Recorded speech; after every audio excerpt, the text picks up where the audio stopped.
pessoal, sejam muito bem-vindos a mais um episódio do George Podcast. Estamos aqui com o Marcelo novamente, meu grande amigo e parceiro. Fala comigo, Gu. Tem convidado especial hoje, né? Hoje vai bombar e um assunto quente. Hoje é um assunto que todo mundo tem preocupação e hoje nada mais do que justo a gente trazer um especialista, né, Gu? Alguém que entende do assunto.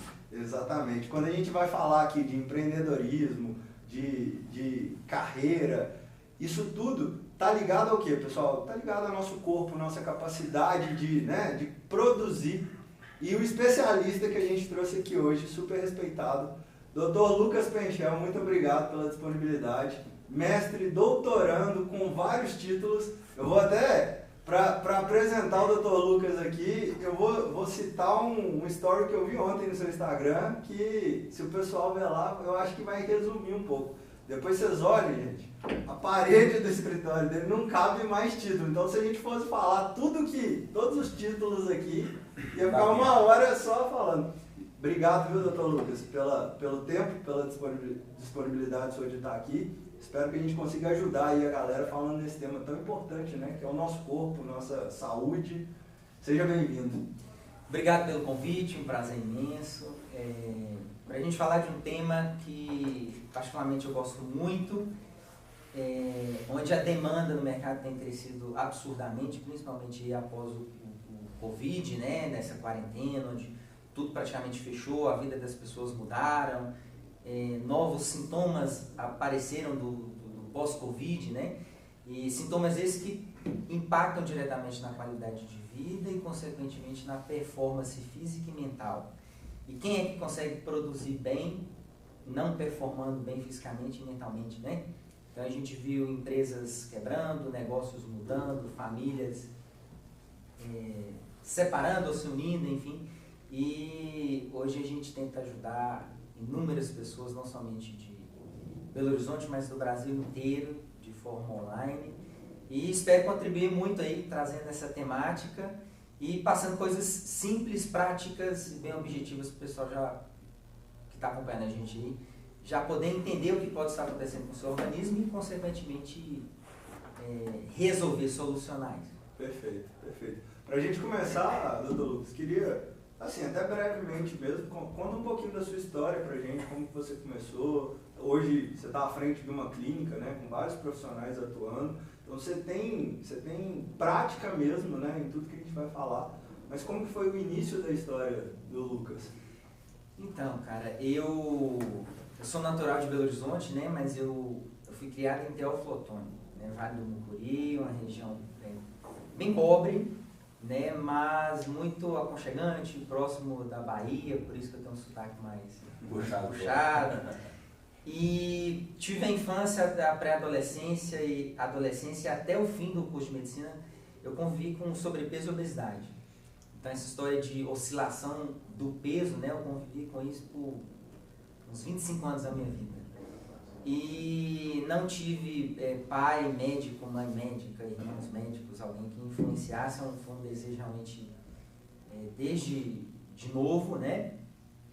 Algumas pessoas observam hoje a gente assim no momento atual e acham que foi tudo um berço de ouro, né? Uhum. Mas na verdade no interior não teve absolutamente nada disso, né? Eu sou da época ali do ônibus, do mototáxi. Como diz o ditado, né? Só vê as cachaças que a gente toma, mas não vê os tombos, não. Com certeza.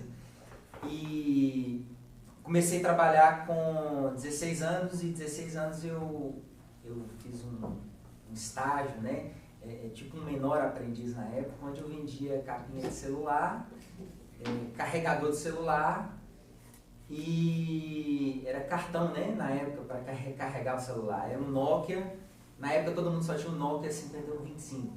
E aí tinha um 5125 normal e o i. O i é o que mandava e recebia SMS e o único joguinho que tinha era o da cobrinha. E aí eu vendia cartão pro pessoal fazer a recarga, porque naquela época quem tinha conta de celular era uma pessoa fora da curva, né? Tinha uma condição financeira espetacular. Naquela época quem tinha celular era realmente só quem tinha muita grana. E aí em 2005 eu vim para Belo Horizonte, voltei para fazer vestibular E aí eu coloquei uma meta de 6 meses passar no vestibular de medicina.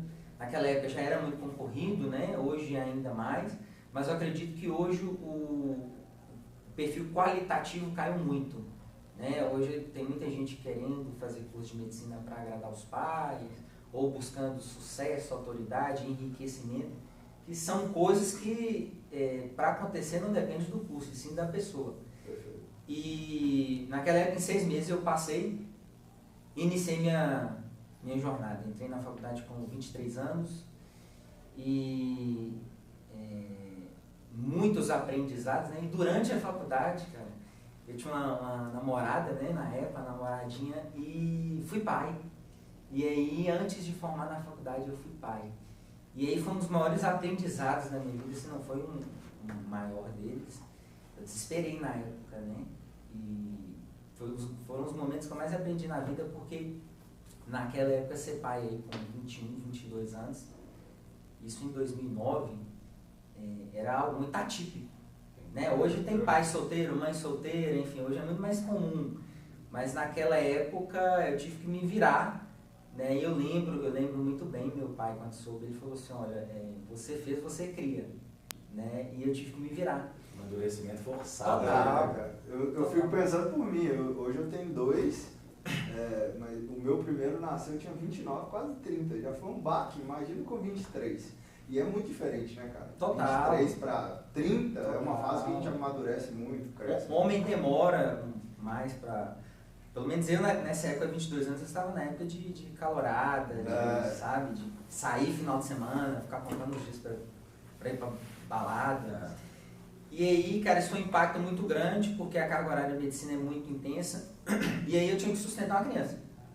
A mãe com 18 para 19 e eu com 22. Então, duas crianças, 2 momentos. E aí, o que eu me encontrei de imediato? Eu era muito influente, né? Eu exercia um papel de liderança dentro da faculdade. Mal eu sabia que eu era um líder. E eu falei, cara, eu vou fazer festa. E aí eu comecei a fazer as caloradas da faculdade. Tinha uns eventos da medicina na época, Praia Média, existe até hoje. E aí eu comecei a fazer os aquecimentos do Praia Média, tinha um bar em frente à faculdade. E aí o Daniel Maestre, que hoje é do Baianeiros, né? Maestro, ó, falando de você. E aí nessa época a gente fez uma amizade, se não me engano foi por Facebook. E aí o Maestre ia lá, fazia os shows, ele sozinho no violão. Aí eu cobrava tipo uns 2, 3 reais pro pessoal entrar, isso em plena segunda, e aí eu fui capitalizando, eu pagava o Maestre e tirava uma graninha.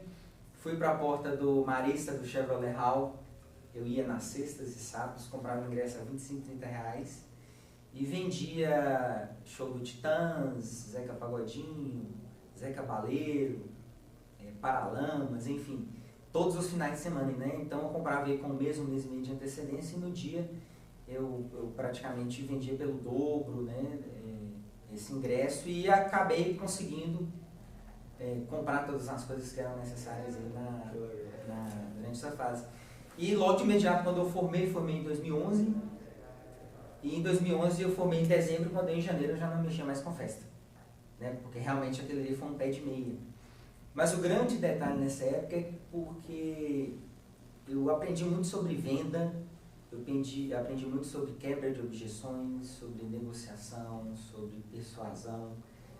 E o Flávio Augusto fala mesmo, né, que todo empresário tem que ser vendedor, né? E na medicina realmente tem um preconceito que o médico não pode vender, não pode fazer marketing. E muito disso é explicado com inúmeros profissionais da saúde insatisfeitos com o mercado e culpando ou terceirizando a culpa para diversos segmentos, seja o presidente, é o imposto, é a minha cidade, é o cliente, é a minha área. Então as pessoas terceirizam muito a culpa, quando na verdade a culpa é dela, ela tem que se olhar no espelho e falar assim, o problema está comigo.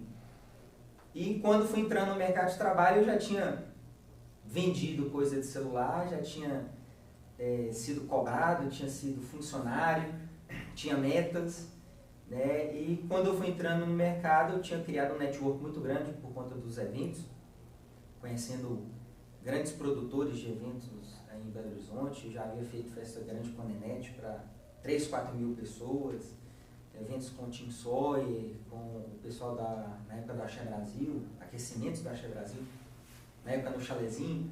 Você não gostava não, né, Marcelo? Que isso, cara, tô aqui. Eu amava. Gostava, eu amava. 2003, 2004, assim. E aí, quando eu entrei no consultório, né, eu fui médico do SUS, e aí eu fiquei no SUS 2012, 13, 14, trabalhando em posto de saúde, pronto atendimento. E aí, chegou em 2014, eu falei, olha, já estou pronto para abrir um consultório. Fui abrir meu consultório na cara e coragem. Já tinha um network, conhecia muitas pessoas, isso facilitou. Mas, inicialmente, fiz uma dívida de 30 mil. Porque o dinheiro que eu havia juntado durante o plantão não foi o suficiente. E aí é muito mais complexo, e eu não sabia o quão complexo era para montar um consultório. A consulta na época era R$150 com retorno, e havia dias que eu ia para lá e não tinha ninguém para atender. Agenda vazia. Cara, eu mesmo fazia a limpeza do consultório, fazia o marketing no Facebook, eu que atendia para fazer agendamento. Na época era uma agenda de lápis e borracha, e eu guardo isso até hoje. Legal. Eu não tive condições de comprar um ar-condicionado, eu fui de ventilador, eu tenho um ventilador até hoje, lá na clínica. O primeiro notebook que eu tenho até hoje, ele é enorme, é aquele que quando esquenta vai um ventilador embaixo dele. Liga, faz aquele barulho. Isso, barulhão, cara. Começa um barulhão. Barulhão. E aí, graças a Deus, a gente errando, e quanto mais a gente erra, mais aprende, né? E eu adoro aprender, né? As pessoas costumam falar que de cada 10 tentativas que a gente tem alguma coisa na nossa vida, nós erramos pelo menos em 8 delas. Então é mais natural esperar que tenha equívocos, erros, do que acertos. E nesse processo eu fui aprendendo que a direção é mais importante que a velocidade. Porque a gente tem uma ansiedade grande para que as coisas aconteçam e acaba seguindo trajetos aí totalmente... Se não tiver o rumo, não adianta. Não adianta, cara, não adianta. Você pode ir rápido para o lugar errado. Isso. E graças a Deus hoje a gente está aqui na capital, realmente com a clínica com uma estrutura, né? Meu primeiro consultório tinha 20 metros quadrados, menos um pouco, não tinha banheiro, enfim. Não tinha recepção para receber os pacientes ficavam no corredor do prédio. E hoje a gente tem uma estrutura de 4 andares, zona sul de Belo Horizonte, mais de 50 colaboradores, a gente funciona 6 vezes por semana. Então é uma empresa que ela anda... Já a agenda tá tranquila, né? Tá para 2023, graças a Deus a agenda está para 2023. O preço da consulta teve um pequeno ajuste. pequeno ajuste. Não, legal. Isso é até um ponto que a gente pode falar muito. Eu vou segurar um pouquinho esse tema, Dr. Lucas, para daqui a pouco. Antes eu queria entrar um pouquinho no que a gente falou, né? Assim, hoje, pela experiência prática que você tem, o que as pessoas estão reclamando muito, buscam muito quando chega lá para você? Que a maioria dos casos, assim, eu olhando de fora, o que eu vejo assim, parece que está todo mundo cansado, parece que está todo mundo exausto. O que além disso, e se é isso mesmo que as pessoas reclamam mais hoje em dia? Olha só, 61% da população hoje no Brasil está com sobrepeso. Cerca de 20% dos adultos estão com obesidade. Então, se a gente pega 10 pessoas, 6 com sobrepeso e 2 com obesidade, ou seja, 2 estão com peso normal. Então, se a gente for enumerar nossos amigos, pelo menos 6 deles, no mínimo, precisam emagrecer e ponto final. Eu sabia que ele não ia perder essa chance. Então, quando a gente fala em questão de queixa, a principal queixa dos pacientes hoje no consultório é realmente emagrecer.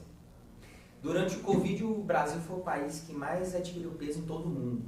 Então, nós temos em mais de 150 países que tiveram Covid, e o Brasil é o que lidera, mais do que os Estados Unidos, que México, que são outros países que têm um índice de obesidade muito elevado. E as pessoas vão no consultório, primeiramente com o objetivo de emagrecimento, a barriguinha, a roupa que está apertada, etc. Mas quando a gente vai realizando um atendimento humanizado, eu costumo falar que é o entender para atender, e isso pega em qualquer segmento. Legal. Nós descobrimos que tem outras queixas que vão além, como, por exemplo, fadiga e exaustão, Como eu vou estimular uma pessoa a praticar atividade física, acordar de manhã, antes do trabalho, para treinar, se ela já acorda cansada? Como eu vou proporcionar uma melhora da qualidade de vida, uma redução do estresse, redução dos níveis de cortisol, se a pessoa geralmente ela dorme muito tarde. E quando a gente vai pegar uma área da saúde que chama cronobiologia, o nosso ciclo circadiano nos mostra que o ser humano precisa dormir, iniciar o sono por volta de 10 horas da noite, né? E a cronobiologia e ciclo circadiano é justamente isso. Qual o horário melhor para comer, o melhor horário para dormir, o melhor horário para acordar, de acordo com a nossa produção hormonal. E todo ser na Terra ele tem isso, né? Existem os animais que são mais noturnos, os que são mais diurnos, e a gente tem um horário determinado para isso. Mas hoje as pessoas chegam em casa tarde, ficam o dia inteiro sem comer, deixam para fazer as grandes refeições à noite, chegam em casa, quer trabalhar, quer mexer em rede social. Esses estímulos de luz acabam justamente inibindo a produção da melatonina, que é um hormônio poderosíssimo e fundamental para estimular o sono. E se a gente tem emissão de luz, seja pelo celular, pela TV, ou até mesmo se a gente tapar os olhos e a TV ficar emitindo luz, a rua, um poste na rua, a luz do banheiro ficar emitindo luz no nosso corpo, isso vai bloquear a produção de melatonina. E aí a pessoa já acorda cansada. E veja bem, isso passa a ser um ciclo vicioso e interminável, porque ela dorme tarde, come muita coisa à noite, aí a qualidade do sono é legal, ela já acorda cansada. Por conta de não ter tido uma produção hormonal adequada durante a noite, ela tende a ter mais estresse. Ele já acorda de mau humor e tende a piorar durante o dia. Ela também acorda sem apetite. E aí acorda atrasada, cansada, arruma rápido, vai trabalhar e nem não come direito. Por conta da pressão do mercado, por ter muitos objetivos, sonhos, e muitas vezes as pessoas se basearem muito em metas e esquecer das métricas, do tipo, eu quero um carro de 500 mil, mas o que eu vou fazer para ter esse carro de 500 mil e o que eu vou precisar abrir mão para ter esse carro de 500 mil? As pessoas não pensam em planejamento isso, elas já querem lá na frente, elas não pensam no início nem no meio, né? E aí, por conta disso, elas acabam ficando muito ansiosas e estressadas, que é outra queixa. E aí a pessoa acaba perdendo a performance mental durante o dia, não se organiza, não se planeja e fica frustrada. E aí ela chega em casa e quer continuar trabalhando, e vai virando um ciclo vicioso de exaustão, ansiedade, depressão, frustração. E a médio e a longo prazo isso vai fazendo os hormônios cair. O que a gente mais vê na prática é uma redução da testosterona no homem. Isso inclusive foi dissertação do meu mestrado, onde eu fiz uma pesquisa científica, apresentei em outros países, apresentei em congressos nacionais e internacionais, onde foi possível detectar pessoas que não conseguiam emagrecer adequadamente devido à deficiência de testosterona. Foi sobre isso que você falou lá em Harvard? Em Harvard também. Legal. Eu participei de um evento esse ano em Harvard, onde eu levei essa temática. Então eu apresentei em Harvard, nos Estados Unidos, em Boston, e apresentei em 2018 na Faculdade Sorbonne, na França, que é uma faculdade extremamente conceituada. Apresentei em Congresso Brasileiro de Nutrologia, enfim. E eu percebi nesse estudo que eu publiquei, homens, né, jovens de 17 anos, com deficiência de testosterona, homens de 20 e poucos anos, com deficiência de testosterona.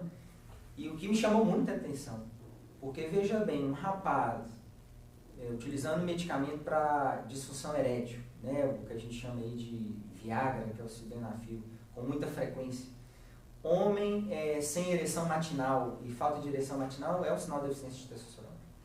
Homem com baixa libido, baixo desejo sexual, homem com humor mais deprimido, homem cansado, homem sem vitalidade, com dificuldade de perder gordura, homem com celulite, com gordura abdominal acima de 102 centímetros, homem com acúmulo de gordura em região de mama, as pessoas chamam de peitinho, mas pode ser a ginecomastia.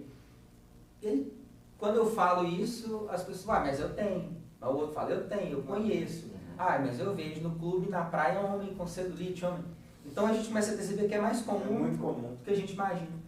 E aí as pessoas têm se recorrido a estimulantes, a remédios, a antidepressivos, quando a causa geralmente pode ser outra. nesse ponto da testosterona, deixa eu te fazer uma pergunta. Eu até vi na internet, sou leigo no assunto, e eu queria ver se realmente a testosterona média na população vem caindo ao longo dos anos, é isso mesmo? É isso mesmo. É natural que durante o processo de envelhecimento a testosterona reduz em todo mundo. No homem, isso tende a começar a cair a partir dos 30 a 35 anos. Lembrando, isso no livro de medicina, a partir dos 30 a 35 anos, homem saudável. Uhum. Mas aí a gente vê, olha, 60% com sobrepeso, 70% com algum transtorno do sono, 60% também sedentários. Ninguém faz dieta, ninguém come direito. Então, quando a gente vê, todos esses fatores acabam antecipando. Entendi. E aí as pessoas que no livro deveriam estar com a testosterona começando a cair, a partir dos 35... Já está no final ali, né?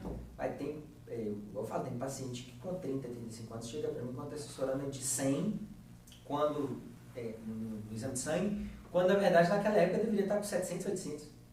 Né? E o curioso é que, olha só, essa questão do estilo de vida impacta tanto que eu atendo homens de 60 anos que muitas vezes está com a testosterona melhor do que rapaz de 20. E aí quando eu vou pensar, eu falo, gente, por quê? Eu vejo que aquele senhor de 60, 70 anos, ele arrasta aquele estilo de vida que ele tinha aos 20, 30. Então não é um cara que fica muito no celular, né? É aquele empresário que ganhou a vida com muito esforço, mas chega lá na clínica assim, de chinelo, bermuda e aquela blusa toda suja, né? Com a barba toda mal feita. O cara pôs a barriga no balcão. Sim, mesmo, né? Exatamente. E que conversa errado, às vezes escreve errado, mas é um cara assim, multimilionário, né? Sim. E são aqueles assim que acorda todos os dias de manhã, tem um horário para dormir, ele não abre mão assim do almoço, do café da tarde, extremamente ativo, né? Ele não fica esperando as pessoas fazerem por ele vai lá e faz, né? É um cara que não tem nem aplicativo de delivery no celular, não tem rede social.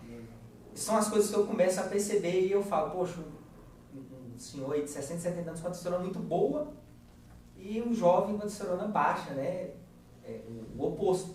E a gente vê o quanto os fatores que a gente chama extrínsecos, que são os externos, impactando os internos. E aí nós costumamos falar assim, o que vem primeiro, ovo ou a galinha? É a testosterona que cai e a pessoa fica depressiva, engorda, dorme mal, ou ela engorda, bebe, dorme mal, não exercita, estressa, tem pensamentos negativos, isso faz a testosterona cair. Porque ele acha que exemplo, um jovem que tem às vezes uma disfunção erétil, alguma coisa do tipo, ele tenta às vezes suprir isso ali com um Viagra, alguma coisa do tipo, achando que vai resolver, né? Sim. Teoricamente até resolve aí momentaneamente, né? Mas alguma coisa muito mais macro por trás, né? Sim. Que é igual você está falando, que é do estilo de vida, isso é muito interessante. Eu entrei numa farmácia esses dias, numa rede de farmácia de Belo Horizonte, e aí eu fui comprar um medicamento, e quando eu cheguei tinha um carrinho de supermercado, igual supermercado, ao lado do balcão, e esse carrinho estava assim, ó, Sildenafil promoção, R$4, e comprando R$3,99. né? Eu sei bem, agora, mas eu vou contar por quê, não vou queimar meu filho. Meu filhinho teve problema de coração, aí ele utiliza esse Sildenafil para chegar no primeiro dia na farmácia. Moça, me dá 3 caixas de Viagra, por favor, mas brincadeira, mas é isso mesmo, é barato, não é caro. É muito barato, e tem aquele estímulo, porque olha só, o homem chega para fazer qualquer outra coisa, ele na gôndola, né, a questão de neuromarketing, você chega para olhar, tem um carrinho de supermercado com uma quantidade enorme de caixas, as caixas dos remédios todas branquinhas, aquela caixa amarela, né, com preço assim, R$4. Exato. Você vai pelo menos olhar o que quer. E aí quando você vê o nome do remédio. Isso pode me ajudar, né? Isso pode ajudar. Se a pessoa tem curiosidade de usar, ela já vai ser estimulada pelo preço ali e paga 2 e leva 3, né? A questão do homem, a natureza masculina, é de que, até no reino animal, é que para mostrar empoderamento, o poder, a performance sexual do homem tem que ser assim, invejável. Isso acaba estimulando mais ainda o uso disso. Mas tem um detalhe, esses remédios, eles não modificam o nível de testosterona. eles ocasionam consequentemente ereção, vasodilatação, por isso que é indicado nas cardiopatias congênitas, por exemplo, na hipertensão pulmonar, para quem fumou por muitos anos, enfim. E ele causa uma vasodilatação, então vai chegar mais sangue na região e obviamente o homem fica com ereção. Mas e a testosterona, que é o que dá o prazer, que dá o sonho, que dá o erotismo, né, que dá o tesão? Não afeta em nada. Nada.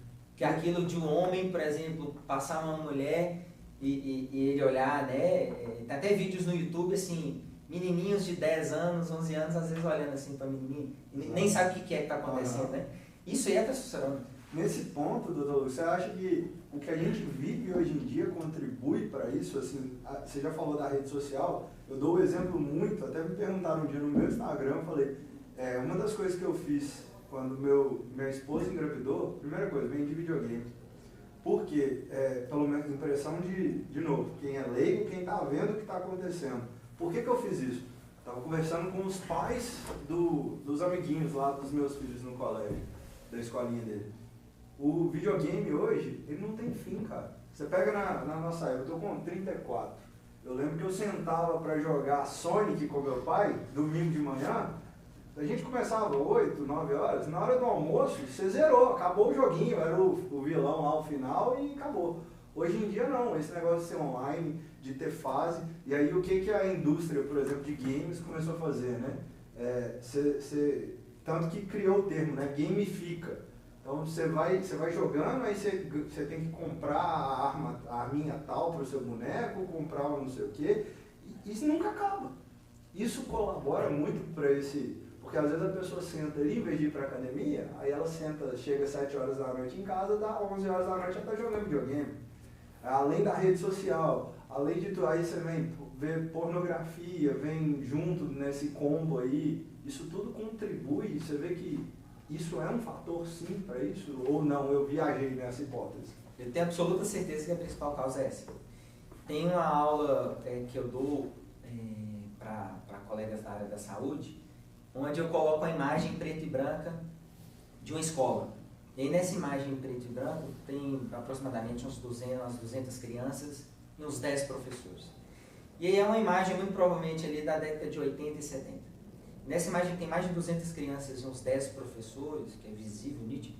Nós não observamos nenhum adulto com calvície, não observamos nenhuma criança acima do peso, não observamos ninguém utilizando óculos, ninguém utilizando aparelho nos dentes, ninguém com cara de cansado.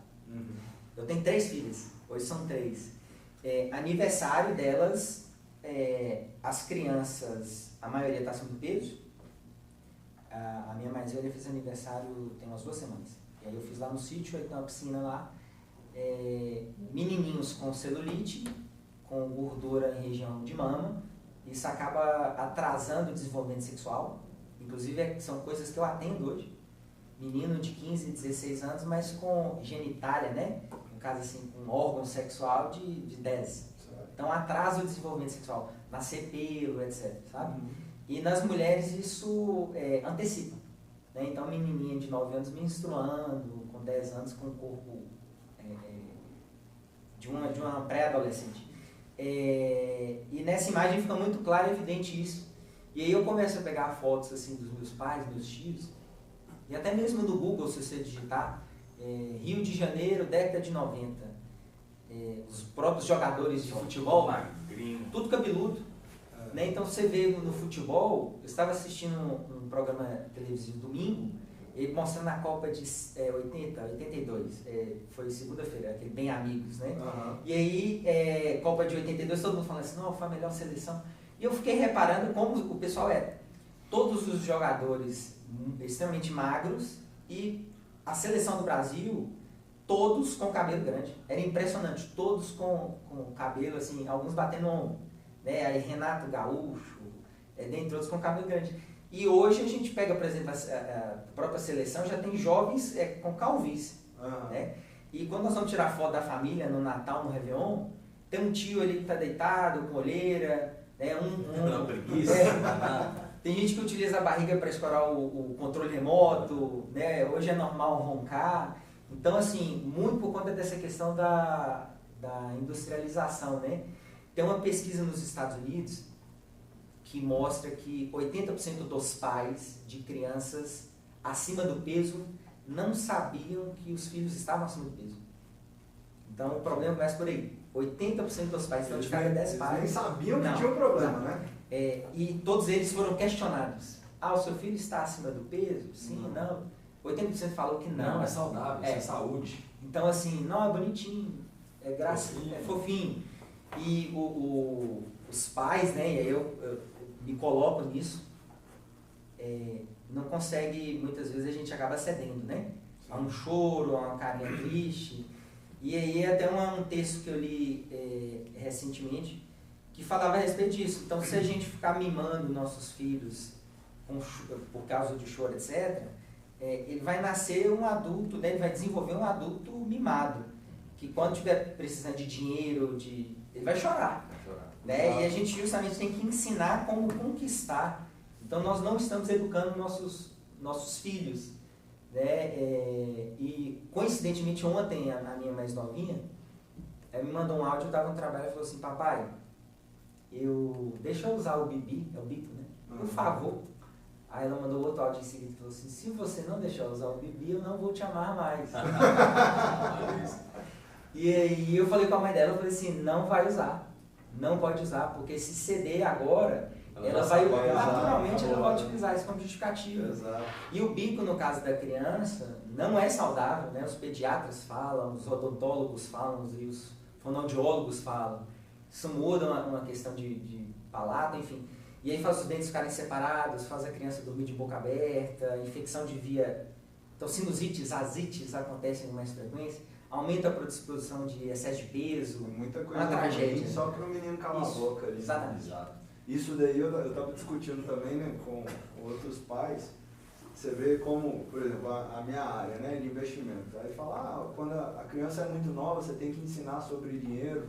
E eu falando justamente isso, falo, olha, às vezes você não precisa ensinar sobre dinheiro, você não vai explicar investimento, não é isso. Mas você vai ensinar coisas que vão trazer os valores que a criança precisa saber. Então, por exemplo, paciência. Nessa questão da televisão lá em casa, eu tento limitar, eu não sou o cara que tira tela, por exemplo, mas eu também não deixo solto. Mas o que eu estava reparando, meus meninos, agora que vem, quando tá vendo YouTube lá em casa eu não pago. Tem o Netflix, que não tem propaganda, é pago. No YouTube, quando vem propaganda, cara, 5 segundos de propaganda, parece que os meninos vão morrer. Eu fiquei imaginando, na nossa época aqui, vocês vão lembrar, Cavaleiro do Zodíaco, eu tinha que esperar o dia inteiro para assistir. E hoje os meninos não podem esperar 5 segundos a propaganda. Então isso tudo vem, às vezes até para educar mesmo, eu deixo a propaganda rolando e falo, ó, tem que esperar a propaganda, não é assim. Isso tudo está relacionado, né? A gente vê o imediatismo, começa a juntar tudo nesse cenário que está impactando nisso aí, em hormônio. E pensando nessa questão das redução de hormônio, cansaço, qual que é o extremo, assim, qual que é o extremo que pode chegar nisso, doutor? Tipo, a pessoa, né, chega ao ponto de desistir da vida, o que pode acontecer, e qual que é a hora, já só mais uma pergunta para linkar nisso, né? O que você fala, para quem se identificou nisso tudo que você está falando, qual que é o primeiro passo para falar assim, não, vou começar a virar esse jogo? Hoje o que mais acontece, a gente observa, são as pessoas tomando remédio para tratar efeito colateral de remédio. E aí, por exemplo, ela acorda cansada, e aí toma um medicamento estimulante, tarja preta.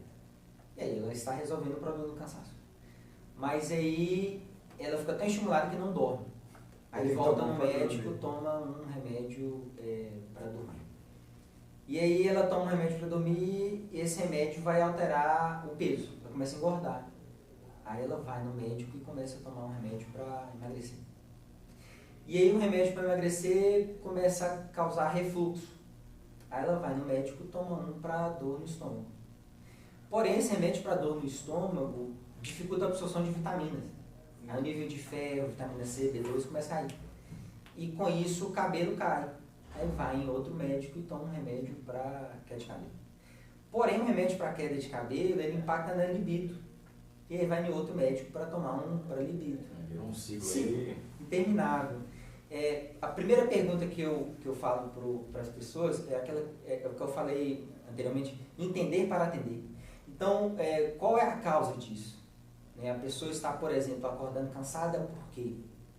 É um hipotireoidismo, um problema na tireoide, um problema chamado insuficiência adrenal, que tem relação com cortisol, é uma deficiência de testosterona, é um período de latência do sono longo, que isso, a pessoa chega em casa, deita de pijama e tal, fica prontinha, mas ela deita às 10 e vai dormir 1 da manhã. É uma pessoa que tem um sono superficial, que é aquela que escuta o vizinho arrastando a cadeira, a moto passando na rua, não apaga. É um sono fragmentado, é aquela que acorda para ir no banheiro, acorda para tomar água, acorda para ver as horas, acorda para comer. Se tem filho, ferrou, é isso aí. É aquela pessoa que dorme poucas horas, né? Então tudo isso está envolvido com o cansaço. Mas o que acontece na prática? Eu trabalhei no SUS e vivenciei isso. Infelizmente, os médicos têm que atender rápido. Né? Teve época no SUS que eu atendi 80, 90 pessoas num plantão. Né? Não é nem no dia, são em horas. É humanamente impossível, não dá nem para você entender qual que é a necessidade da pessoa ali. E se você não atender, tem uma questão cultural que não pode esperar. Aí o pessoal começa a brigar, e aí vem a pressão do superior, enfim. Então falta muito esse atendimento humanizado, e eu costumo falar inclusive com meus alunos que na medicina, na nutrição, a gente precisa ter um ouvido afiado e um olhar apurado. Porque muitas vezes não precisa de exame de sangue para a gente saber se a pessoa está triste, está feliz, dorme mal, dorme bem, se é ansiosa ou não. Então quando a gente olha e depois nós começamos a conversar, identificamos várias coisas que muitas vezes não precisa nem de remédio. E aí a pessoa, entendendo o que está acontecendo, ela para de fazer. E aí podemos fazer, por exemplo, a analogia com uma oficina mecânica. Se você vai no mecânico e ele fala assim, o motor fundiu, deu 5 mil reais, a pessoa paga. Mas se o mecânico fala assim, olha, o motor fundiu porque você esqueceu de colocar uma água, aquela luzinha laranja ali, quando aparece, você tem que parar e colocar uma água para isso não acontecer mais. A pessoa, ela vai ver que quando aparecer a luzinha laranja, ela tem que colocar água e muito provavelmente isso não vai acontecer. Nunca mais vai Nunca mais. a luzinha acesa. Né? Então, faltam as pessoas entender realmente o que está acontecendo, entender que o organismo dela é o maior patrimônio, aí é uma outra metáfora na analogia que eu faço. Se a gente, por exemplo, o combustível hoje está a preço de ouro, né? Vamos supor, R$9, por exemplo. Caiu um pouquinho agora, mas vamos supor, R$9. E aí, se você olha um posto de gasolina ali, o combustível a R$3. A primeira coisa que, muito provavelmente, a gente pensa, tá uma coisa errada, né? Pode ser combustível adulterado. E aí você vai colocar uma gasolina ruim, de má qualidade, adulterada no seu carro? Muito provavelmente não, porque você sabe das consequências. Mas por que nós colocamos sorvete, cachorro-quente, hambúrguer, pizza, refrigerante, cigarro, um monte de remédio dentro do nosso organismo, sendo que o organismo muitas vezes a gente não consegue recuperar, mas um motor, um radiador do carro a gente consegue recuperar. Então, por conta do apelo industrial da indústria alimentícia e pela praticidade que as pessoas desejam, elas querem aquilo que está na caixinha, no saquinho, na embalagem, e a gente tem que mais descascar do que desembalar. Sim. E hoje a gente só desembala, pega e come. E aí vem os problemas, a gente quer tratar os sintomas dos problemas, esquece o porquê está acontecendo, e vira esse ciclo interminável. Verdade. E você acha que isso é muito criação dos pais? Porque tem criança que ela não sabe o que é refrigerante. Né? E tem criança que desde cedo o pai já introduz ali e para ela é normal. Né? Então, se ela não conhece, ela não sente falta. Então, essa questão de alimentação.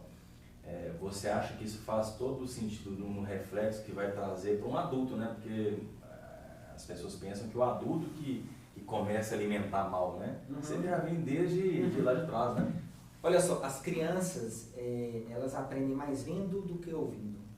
E pais, professores, irmãos, a gente tem mais que educar com exemplos do que chamando a atenção. E um exemplo disso é o meu. Alguns 2, 3 anos atrás eu me peguei lá no sítio plantando rosa, etc., negando, adubando. Eu falei, gente, por que eu estou fazendo isso? Como eu aprendi? Ninguém nunca parou, eu nunca fiz um curso de botânica, jardinagem, paisagismo. E eu comecei a lembrar que minha mãe é assim. E desde novo eu ficava vendo minha mãe regar as plantas e plantando, etc. E aí eu aprendi, tomei gosto. E aí no meu pai foi funcionário de banco. Ele trabalhou no banco por 30 anos, aposentou no banco. E eu sempre no almoço eu via ele falando de economia, de poupança, etc. Despertou interesse.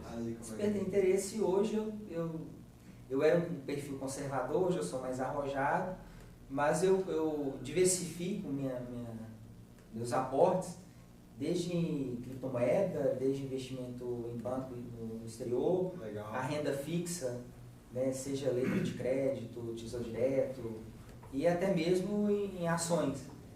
E eu nunca fiz um curso disso na minha vida, né, e por ver. E meu pai não ficava me estimulando para fazer aquilo. Não foi direto, não. Olha, aprende. E aí as crianças observam a gente indo dormir tarde, comendo errado.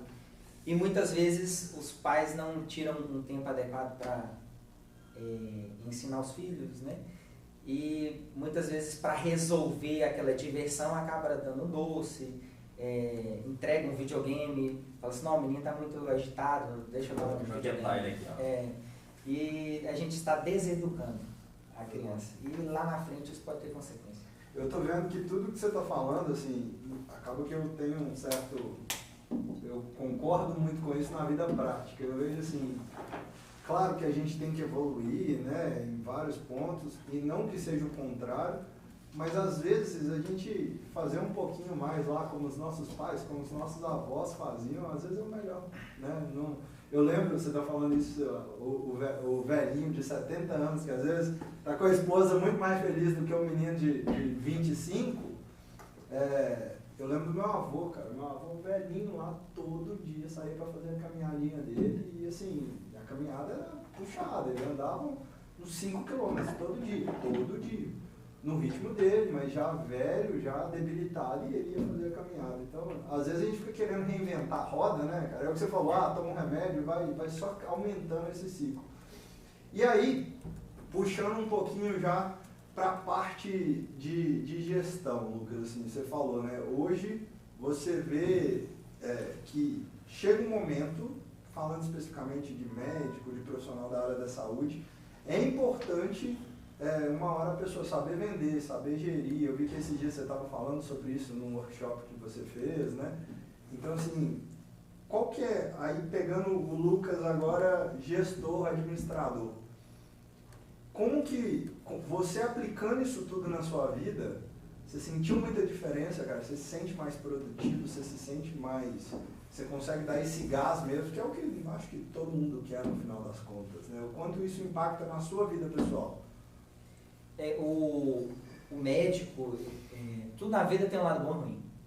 O médico, em comparação com as outras especialidades, independente da área de atuação, seja humanas, enfim, contábeis, ele sai para o mercado de trabalho muito provavelmente empregado. Apesar do que o futuro da medicina eu vejo que está muito comprometido com isso, né? No futuro próximo. Mas, até então, o médico ele já sai e na semana seguinte, se quiser emprego, ele já encontra. E o primeiro salário dele já é um salário muito bom, né? A gente observa a média salarial aí de pessoas da advocacia, R$3.000, da odontologia, às vezes até mais baixo do que a mensalidade que a pessoa pagava durante a faculdade. Perfeito.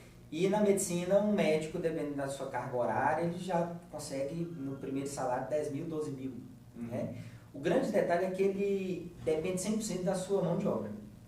Né? Se ele vai viajar para descansar, ele deixa de faturar e os custos vêm. Se ele adoece, etc. Então, ele é muito refém disso. E quando a gente vai acompanhar a inflação e o reajuste salarial do médico, não acompanha. Então, meu primeiro contra-cheque foi R$ 7.136, isso em 2011. Naquela época, a faculdade de medicina que tinha a mensalidade mais elevada, ou uma das mais elevadas do país, era R$ 3.500. Então, meu primeiro salário eu já pagava 2 mensalidades. Hoje, a mensalidade da faculdade de medicina gira em torno de R$10 mil. E o médico hoje ele sai ganhando no mercado 10 mil a 12 mil. Então, muito provavelmente não paga uma mensalidade. Então, a inflação, o reajuste salarial do médico não acompanha a inflação.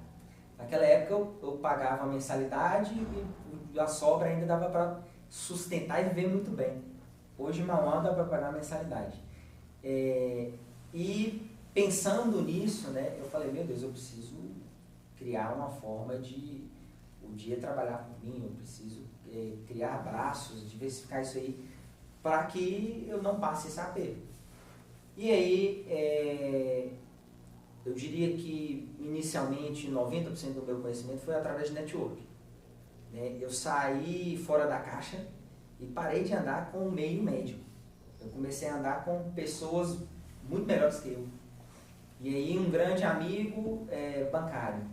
Outro grande amigo, dono de concessionárias de carro, redes de carro. Outro amigo, dono de açougue. Né? E a partir disso eu fui aprendendo muita coisa de gestão. E Augusto Cury fala, né? Sabedoria é aprender com o erro dos outros. E eu comecei a aprender com o erro dos outros. E tendo inúmeros insights, eu comecei a trazer esses insights para o meu negócio. Então, na época de promoter, casa noturna, eu ia na segunda-feira, terça-feira, quando eu conseguia folga, ia para a casa noturna durante o dia e ficava ligando para dar parabéns para os prospectos de aniversariantes e convidar eles para fazer aniversário lá na casa noturna. Você já estava prospectando os clientes? Já estava.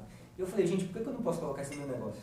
Olha aí. E hoje a gente já faz estratégias para a captação de leads, né? de leads, de clientes aniversariantes.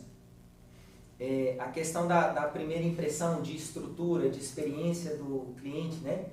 Quando a gente chega em um salão de beleza, por exemplo, e aí há um tempo atrás, ano passado, retrasado, eu fui em um salão em São Paulo, e aí na época eu fui acompanhando uma pessoa que eu estava, né? E aí ela foi cortar o cabelo, e homem não tem paciência para ficar esperando uma mulher cortar o cabelo. Mas aí dentro do salão tinha sinuca, tinha cerveja, tinha um espaço passando jogos de futebol, tinha até drink. Você esperava até fazer a mecha, né? Não. Mecha, Quando acabou o corte, eu falei, não, vou embora. Corta de novo aí. Vou embora. E aí eu comecei a trazer isso para o meu negócio e inclusive segmentar os dias de atendimento. Porque um dia eu tive uma experiência bem interessante, onde quando fui abrir a porta do meu consultório, isso foi em 2016, e aí na minha recepção tinha um cara malhadão, paciente meu até hoje, olha só, 6 anos, pesa uns 110 quilos, tem uns 9% de gordura. E ele foi com camisetinha, shortinho, aquele shortinho justo, com a coxa aparecendo, e ele marmita na recepção. Então ele leva a marmita e fica comendo. E ao lado dele tinha uma paciente minha em menopausa fazendo reposição manual, uma senhora de uns 60 e poucos anos. E aí imagina, esse cara chega na recepção e fala assim, o que essa senhora está fazendo aqui? E ela chega e fala, o que esse monstro, esse louco que está fazendo aqui do meu lado? Né? E ela fala, eu estou no lugar errado. E ele fala assim, eu achei que eu ia chegar aqui e encontrar alguém maior que eu. Você perde os dois. Né? Eu perco os dois. E aí hoje a gente justamente estruturou para que isso não aconteça. Cara, olha que segmentei total. Então hoje, aí tem uns dias de isso eles nem sabem disso. Eles nem sabem disso. Quem tem clínica aqui pode mandar um pix que foi... O que eu faço? A gente coloca um paciente extremamente fidelizado em sequência de um horário de uma primeira consulta. E assim, é impressionante. Aquele cliente que é fidelizado, na recepção, ele já vende o serviço para a primeira consulta. E aí o cara sai um pouquinho inseguro ali. O de primeira consulta, ele já entra, assim, isso acontece demais. Ele já entra no consultório falando assim, nossa, eu quero a mesma coisa que aquela paciente ali fora está usando, porque ela me falou que é muito bom e tal. Então ele já faz a venda, já faz a conversão. E por mais que tráfego pago é interessante fazer, o trabalho de rede social é interessante fazer, e-mail marketing, pós-venda, etc. O boca a boca definitivamente é o que mais converte. Ele já pega e te entrega. né? Realmente ele não faz o topo do funil, mas ele faz o principal, que é o converter. Então, insights que a gente vai detectando no dia a dia, em outros negócios, e a gente traz para o nosso. No caso do ramo da medicina, isso é extremamente inovador.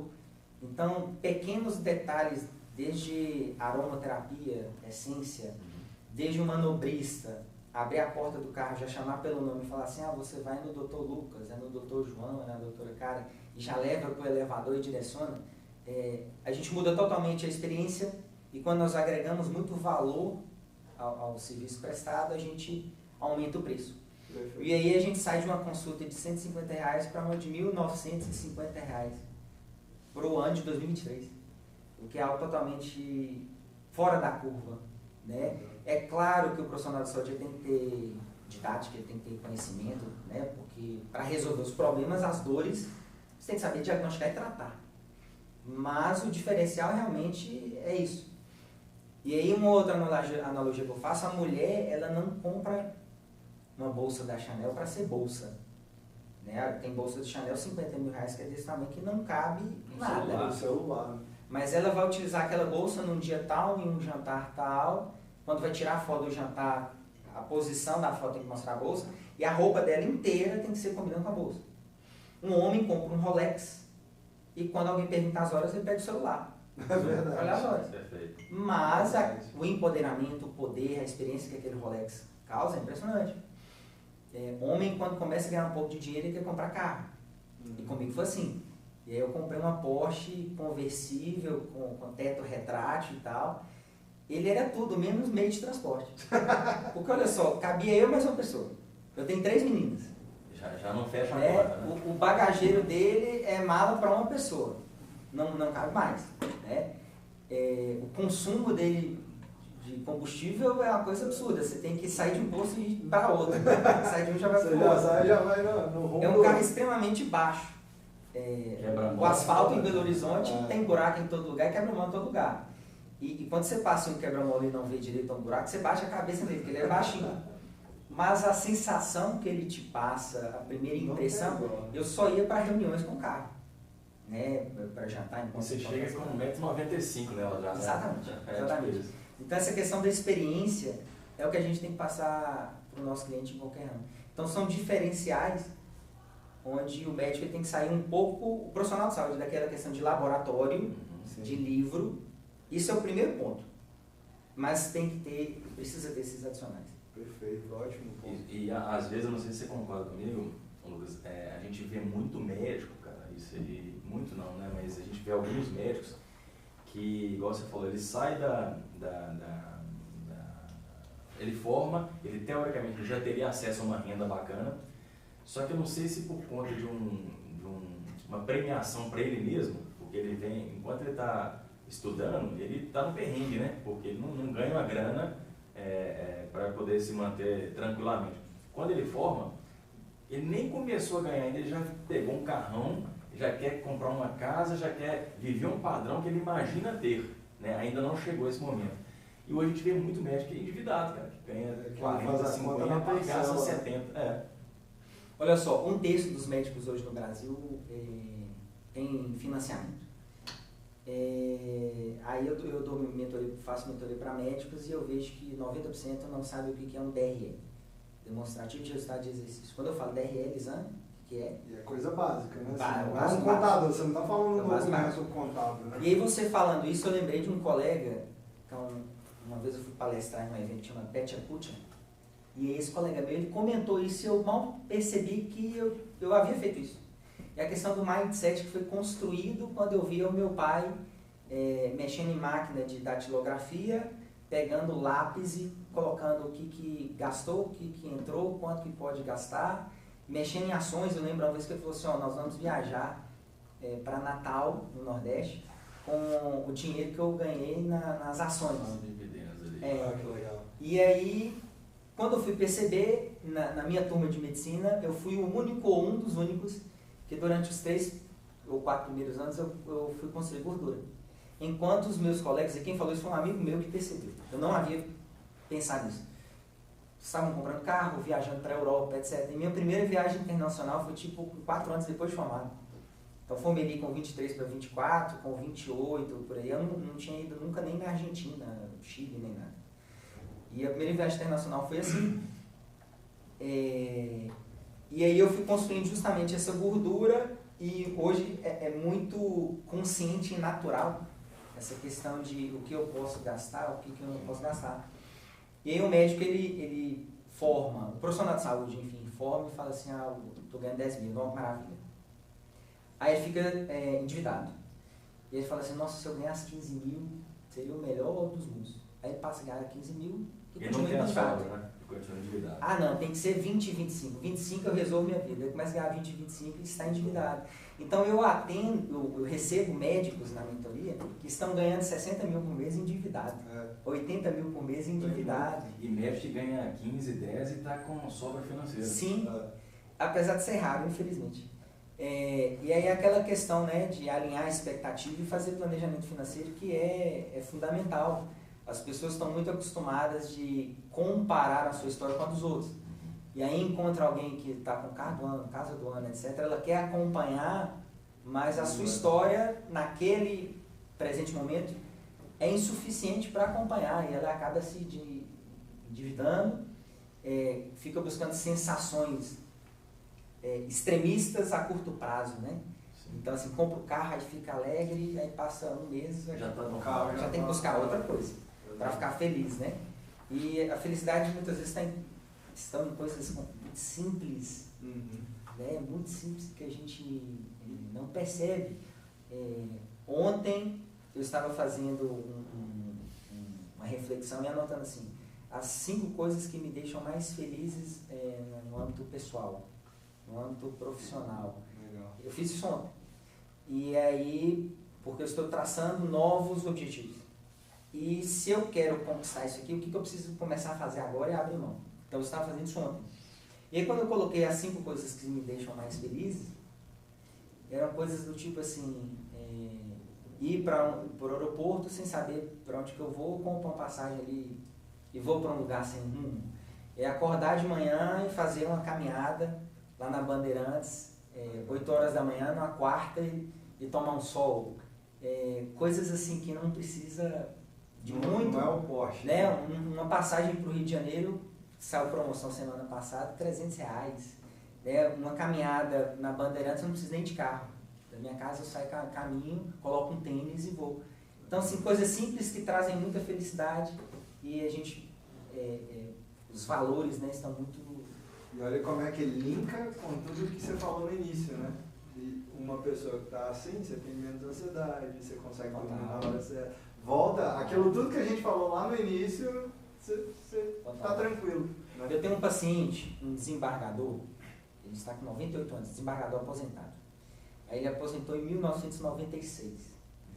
Olha só, desembargador aposentado. E aí ele vai para a clínica dirigindo o carro sozinho. Muito legal. Ele faz questão de subir pelas escadas. Muito legal. E aí, a única coisa, ele não toma remédio nenhum. A única coisa que ele usa é um aparelho de produção. E aí ele chega no consultório e no primeiro dia, eu virei para ele e falei assim, por que o senhor está tão bem? Como você conseguiu estar assim? 1.200? Aí ele falou assim, olha, eu faço uma caminhada todos os dias pela manhã, foi o que eu lembrei. Eu sou uma pessoa extremamente otimista e eu tomo uma taça de vinho por dia. Coisa simples, que qualquer pessoa consegue fazer. Ele está com 96 anos. E ele estava com 96, 98, extremamente otimista. E a namorada dele tem 50. Agora ele explicou, né? Então, assim, com coisas simples, né? Ele está super bem. E tem um outro caso de um professor aposentado do Colégio Bernoulli, professor de Química, e ele chegou lá para mim com 68, 70 anos.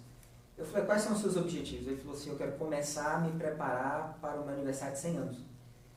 Né? Então, é aquela questão assim, você tem que ter um objetivo, um foco, por mais que quase ninguém acredite, você tem que acreditar, isso já é o suficiente. E quanto mais você acredita e alimenta aquilo, maior a probabilidade de você conquistar. E ele está certíssimo, né? E aí já emagreceu, a gente já está fazendo um trabalho bem legal, e isso ele falou comigo já estão 5, 6 anos. e está super bem. Que legal, que bacana. E assim, Lucas, você acha que o seu trabalho hoje, ele a gente pode dizer que ele é sazonal pelo seguinte, a maioria das pessoas, ela espera chegar o verão ali para buscar e até, às vezes, querendo no curto prazo, né, uma melhora basicamente começa pela melhora do corpo, né? Hoje as pessoas já estão se preparando, já estão preocupando mais com isso, porque antigamente, o verão ali em janeiro, a pessoa começa em setembro, outubro, tentar buscar um médico que faça alguma coisa, inclusive brincando com isso. Queria entender um pouquinho da sua opinião das pessoas que se automedicam hoje, o tal do Ozempic, Saxenda, o que você acha disso? E se realmente as pessoas estão migrando para essa preparação um pouco mais longeva do que o curto prazo ali, para simplesmente 30 dias de resultado? Olha só, quanto à questão da sazonalidade, ela existe, é inevitável. Mas eu sou da opinião que a gente dita o ritmo do mercado. Quando eu fui fazer uma prova de residência de nutrologia em 2012, quando eu falava nutrologia, e no dia que eu fui prestar a prova, tinha vários colegas que formaram comigo. E aí só um sabia o que era. O resto falava assim, não, mas o que é isso? Médicos. Na minha família o pessoal falava assim, não, mas você fez 6 anos de faculdade, tempo integral, você vai prescrever comida, né? Você vai dar dinheiro. E todo mundo puxando para o lado contra, e eu vi um oceano azul, eu como ex-obeso, eu queria me tratar e queria ajudar as pessoas. E hoje está aí, né? Quando aí eu acabei prestando a prova, mas aí eu não fiz a residência nessa oportunidade. E hoje eu vejo colegas saindo de outras especialidades, de ultrassom, radiologia, cardiologia. A pergunta é, vai porque gosta ou vai porque quer dinheiro? Porque uma coisa não necessariamente leva a outra. E aí, essa questão de sazonalidade, ela realmente acontece. Em academia, o pessoal faz o plano anual, geralmente em janeiro, fevereiro, objetivos, novos plano. Na nossa prática, isso pode acontecer no final do ano, no verão, mas comigo não acontece. Desde 2014 eu tenho um tempo de agenda aí de no mínimo 3 meses de espera. E isso muito se dá pelo relacionamento que é criado com o cliente, pelo pós-venda e estratégias onde a gente melhora o nosso LTV, né? E aumentando o tempo de vida do cliente naquele negócio com técnicas e estratégias extremamente simples que qualquer profissional pode fazer, não precisa ter nenhuma ferramenta surreal, como por exemplo, você envia uma mensagem para o paciente no dia seguinte perguntando o que achou, se está com alguma dúvida, 30 dias depois, eu já estou falando o meu, né? 30 dias depois pergunta como está o tratamento, se está precisando de ajuda. Você cria uma regra de contato. Isso. Com ele, né? 3 meses pede para voltar na clínica para pesar, sem custo, para saber como está o tratamento. São estratégias que vai mantendo o tempo de vida e, consequentemente, ele vai ser recorrente e a gente não precisa de ficar preocupado se é verão, se é inverno, porque no inverno a pessoa quer mais coisa calórica, tem como você atuar. No inverno dá para fazer bronzeamento, aí a gente pega outra área, depilação a laser. E aí no verão já é outra estratégia, no início do ano outra. E aí você mantém o LTV ali de 3, 4 anos, que é o que eu tenho, né? Que é extremamente satisfatório. Sobre a automedicação, o brasileiro é a população, né, que mais faz automedicação no mundo. Para você ter ideia, no estado da Bahia, 98% dos baianos se automedicam.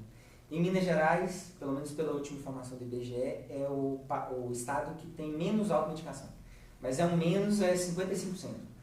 Menos elevado. Metade, né? E a automedicação vai desde remédio para dormir, que é os que lideram, né? Zolpidem, clonazepam, diazepam, remédios para emagrecimento, antidepressivos, e o que facilita muito disso é a questão da não necessidade de ter uma prescrição médica para alguns medicamentos. Agora veja bem, uma outra estatística, 90% das pessoas que tomam remédio para emagrecer, elas readquirem o peso em 12 ou no máximo 36 meses. Então de cada 10 que vão tomar, 9 vão readquirir o peso, e isso aconteceu comigo a vida inteira. O grande detalhe é que as pessoas esquecem que para emagrecer precisa de dieta. E comigo foi assim, eu já tomei todos os remédios que tem para emagrecer. Eu brinco nas aulas, nos cursos que eu dou, que é o único remédio que eu nunca tomei é anticoncepcional. Porque de Porque resto... você não viu ainda alguma coisa que vai mudar, né? Porque se tiver, a gente experimenta. E de todos os outros medicamentos eu já tomei. E sempre apresentei reganho de peso. As pessoas, elas emagrecem sem comer, restrição alimentar. E aí toma determinados medicamentos, fica o dia inteiro sem comer e não aprende dieta. Dieta é o quê? É reduzir comida ruim, não é tirar, é reduzir. Dieta é o quê? É adicionar comida boa, saudável. Dieta é determinar horário para comer. Eu vou meio-dia, eu tenho que tomar café, eu tenho que lanchar, não tenho que lanchar. E dieta é observar a quantidade do alimento que você precisa. Ou seja, tem um planejamento. As pessoas têm uma rotina e um planejamento do dia. Eu tenho que acordar às 6 para arrumar, para pegar o carro e trabalhar, porque eu cheguei no trabalho a tal hora. E aí eu tenho uma reunião às X horas, o horário do almoço é esse, eu tenho que sair do trabalho a tal hora para chegar em casa a tal hora. Que independente de ser chuva, sol, TPM, ressaca, triste, feliz, Lula, Bolsonaro, qualquer coisa, a pessoa vai fazer aquilo. Segunda ou sexta, vai fazer. Por que o trabalho dá certo? Porque ela faz isso. E isso é disciplina. Que seja você estando motivado ou não, você faz.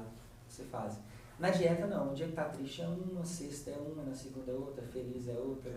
É sazonal. Então o peso vai ser sazonal igual é a estratégia alimentar. Então eu sou prescritor de remédio, eu gosto de remédio, mas eu só vou prescrever, primeiro, se tiver indicação, segundo, se a pessoa entender que neste processo ela precisa mudar a rotina diária dela. E é um processo extremamente lento, tá? Tem pacientes que demoram 2, 3 anos para mudar a rotina alimentar, aí depois eu implemento. Porque ficar nessa de prescrever remédio, o paciente vai pular de médico para médico com a mesma história de efeito sanfona, e quanto mais efeito sanfona ele tiver, mais difícil vai ser para perder o peso novamente. E aí entra mais uma vez no ciclo vicioso, interminável, onde a pessoa acaba adoecendo e ficando insatisfeita com o corpo, baixa autoestima e adquirindo outras doenças devido ao excesso de peso. Show de bola. E só para caminhar para o finalmente aqui, né? Quando você fala até de diminuir alimentos ruins, né? Até perguntar para você mesmo, em casa de ferreiro espeta de pau, né? Porque... Eu não vou falar nada, eu já fui zoado e eu vou deixar pra te zoar da calvície depois que ele falou. Pelo seguinte, cara, uma pizza, quem não gosta, um refrigerante, é bom pra caramba, o negócio você falou, sorvete. Tem alguma quantidade que você fala que é razoável? Cara, sei lá, uma vez por semana, não sei. Olha só, durante o processo de emagrecimento, pelo menos dos primeiros 30 a 60 dias, eu sugiro uma restrição grande. Porque os estudos apontam que quando os pacientes conseguem conquistar um resultado significativo a curto prazo, isso motiva e faz com que tenha uma adesão melhor e por mais tempo. Então, quando a gente entrega resultado nisso, a tendência é que o paciente consiga seguir aquilo por mais tempo. E a partir desse período começar a dar brechas, criar oportunidades para que aquele paciente possa comer determinados alimentos. E aí, por exemplo, hoje a minha estratégia de vida é o equilíbrio. E aí, por exemplo, quando eu vou comer pizza, no meu caso, isso é extremamente individual, eu vou comer uma pizza sem glúten e se eu for pegar uma pizza mais calórica, eu como menos fatias. Se eu for pegar uma pizza menos calórica, eu como mais fatias. Se eu estou com a pizza, eu não vou de bebida alcoólica, eu não vou de nenhuma bebida ruim, eu vou de água ou de nada. Mas para ter essa liberdade da pizza, do churrasco, da cerveja, eu preciso ter feito o meu para casa, que é treinar todos os dias, que é tentar dormir bem, tentar fazer a dieta adequada. Obviamente, olha só, eu atendo atletas de UFC, de futebol, de vôlei, natação, atletas olímpicos, e nem eles conseguem seguir. Por que que eu, mero amador, vou conseguir seguir? E a partir disso, eu consigo hoje fazer absolutamente tudo que qualquer pessoa faz. Então eu como churrasco, eu tomo cerveja, eu como pizza, eu tomo vinho, eu tomo drink, eu faço tudo. McDonald's, minhas meninas, elas chegam no final de semana, vamos no McDonald's, papai, vamos. Tem dias que eu vou e como para o McDonald's, certo? Mas isso são coisas eventuais, né? E quando eu estou extremamente disciplinado e regular em algumas coisas. Existem momentos que eu fico 2 meses sem entrar na academia. Porque eu falo, opa, agora eu estou entrando em um projeto, preciso me dedicar integralmente a esse projeto profissional, porque no horário que eu vou malhar, eu tenho que me dedicar a isso, enfim. Mas aí depois a gente volta à rotina. E aí mudamos a dieta, etc. Mas existem trocas inteligentes. Refrigerante normal por refrigerante zero. Trocas inteligentes, a cerveja natural por cerveja sem álcool. Mas aí tem gente que fala assim, mas eu não vou ficar doido. Se seu objetivo é ficar doido, aí já está errado. Porque todo excesso esconde uma falta. Perfeito. E aí, trazendo para a questão de valores calóricos, uma cerveja long neck verdinha, ela é o mesmo que 3 verdinhas sem álcool. Né? Então, por exemplo, no meu caso, eu aprendi a tomar sem álcool na quarentena, no quaresma. Eu faço quaresma religiosa, e aí chegou, eu tinha um aniversário, uma ocasião para ir naquele calor, sábado à tarde, de bermuda, blusa de malha. Como é que você não toma cerveja? Só foi, nossa senhora. E eu tava assim, louco pra tomar. E tinha sem álcool. Eu falei, minha promessa não foi cerveja, foi álcool. Então eu vou tomar. Justo. E aí eu fui tomar cerveja sem álcool. E gostei da ideia. Eu gostei mais ainda que no dia seguinte, quando eu acordei de manhã, eu fui me olhar no espelho e eu falei, nossa. Não tava inchado? Não tô igual, parece que eu nem sem ressaca? E eu acordei bem. Exatamente, igual Bacu. E aí eu adequei a minha rotina, né? Então, veja bem, se por exemplo eu tomava 4 long necks com álcool, hoje eu posso tomar 12, apesar que eu não tomo 12. 12 dá sem álcool, né? E aquela questão da geladinha, etc., é a mesma coisa, mas é o paladar que a gente tem que acostumar. E aí, por exemplo, quando for um gin, uma bebida destilada, tentar evitar o refrigerante natural, tentar evitar a tônica natural, porque tônica é refrigerante também, evitar o energético natural, tente sempre a opção 0, uma água com gás, um limão espremido, um sachêzinho de chá, uma fruta, uma laranja, um abacaxi, um morango espremido, um adoçante, são realmente alternativas mais inteligentes. Colocar o álcool primeiro, colocar as frutas, colocar o álcool por cima, deixar o álcool, retirar todos aqueles ativos da fruta, inclusive o aroma, e depois você colocar a água com gás, ou a bebida diet, enfim. Fica muito mais gostoso. Toda vez que for no banheiro, por exemplo, tomar aí 350 a 500 ml de água. Enquanto estiver bebendo, evitar comer, tentar comer antes. Então são pequenas mudanças e táticas, estratégias que dá para você usufruir do final de semana, encontrar os amigos, beber, comer de tudo, sem que atrapalhe a sua saúde. O geral, né? Legal, show de bola. Lucas, para encerrar, a gente queria agradecer mais uma vez sua presença, obrigado, acho que foi muito bacana, muito esclarecedor, né? Tanto para a parte de quem quer conhecer um pouco mais, né, do próprio corpo, da máquina, né, que você falou que é o principal de cada um, quanto para a galera que está pensando em empreender, para os médicos, profissionais da saúde, tem muita coisa valiosa. E queria abrir agora, né, se você quiser dar o recado final, se você quiser deixar os contatos, fala para o pessoal onde te encontrar. E muito obrigado mais uma vez. Legal, eu agradeço o convite, o aprendizado é mútuo, é muito satisfatório estar aqui, poder passar essa mensagem. Isso aí passou a ser um dos meus objetivos de vida, né? Então eu faço trabalho voluntário, eu dou palestra, eu tenho programas em 2 rádios, né? Rádio Extra e Rádio Itatiaia, já tem 2 anos, então toda semana eu estou lá.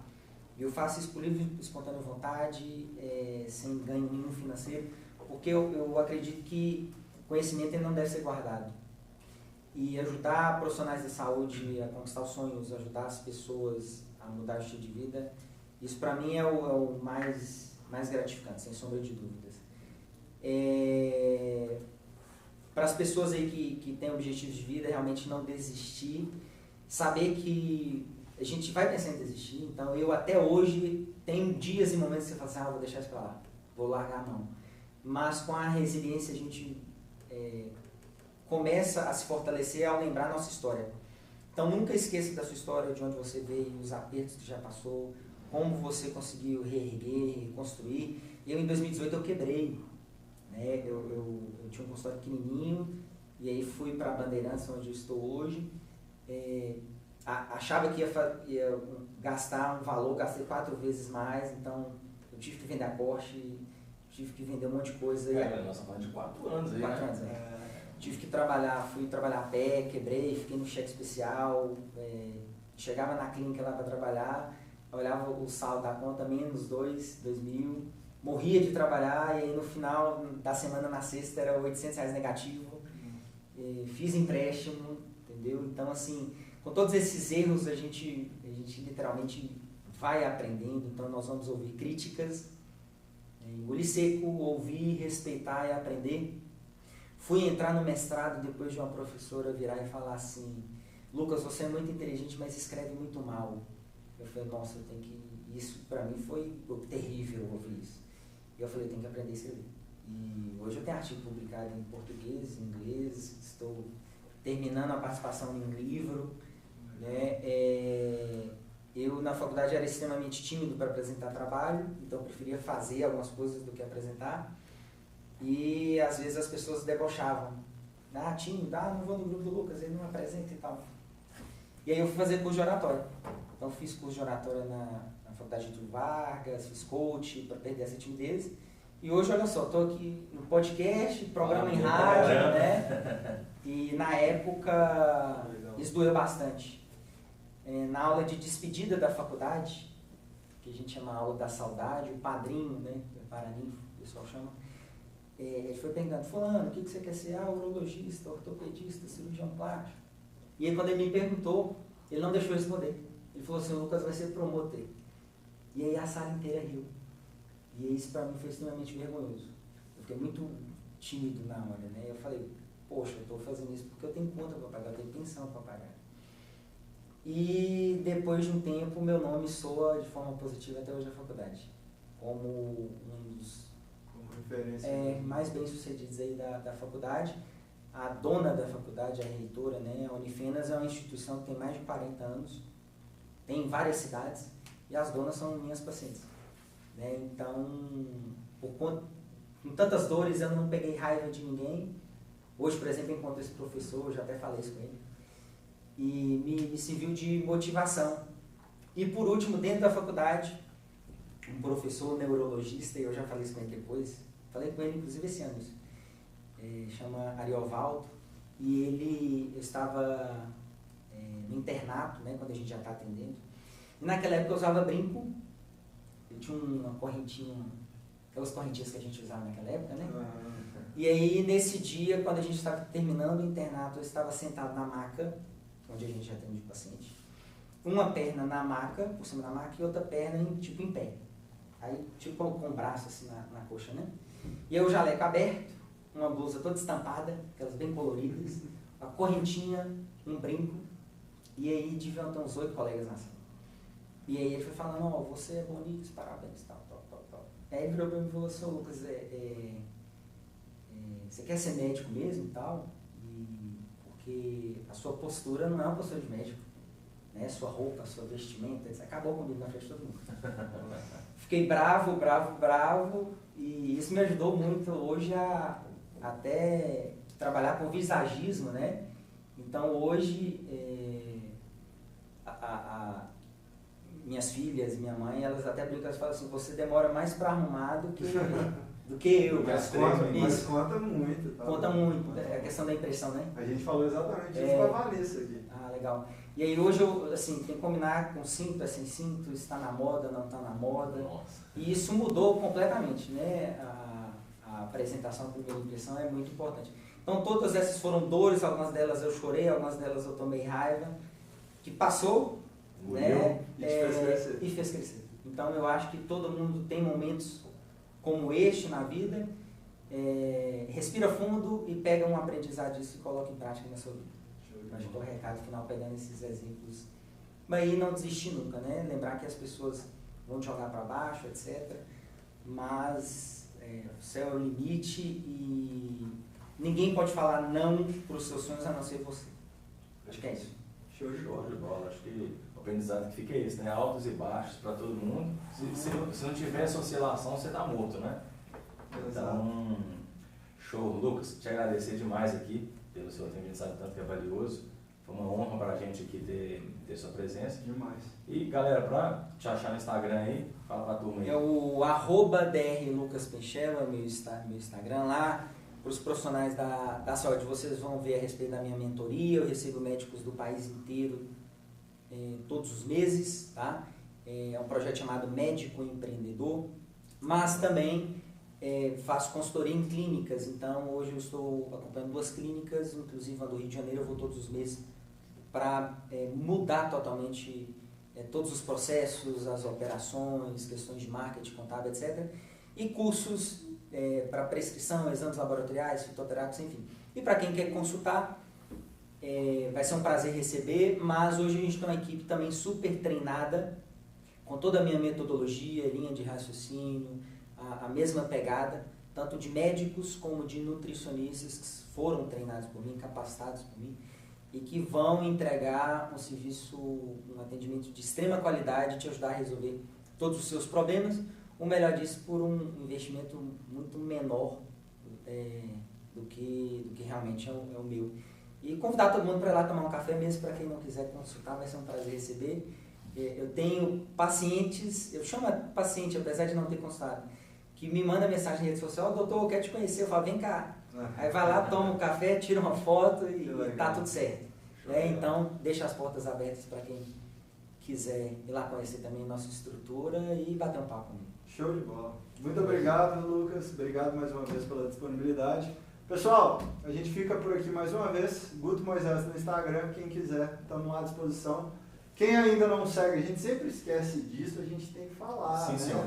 Quem ainda não segue, clica lá no inscreva-se, acompanha, tem muito mais conteúdo lá. Hoje foi sensacional. Obrigado mais uma vez e a gente fica por aqui com mais um episódio do Joint. Marcelo, obrigado. Valeu, galera. Mais uma. Um abraço.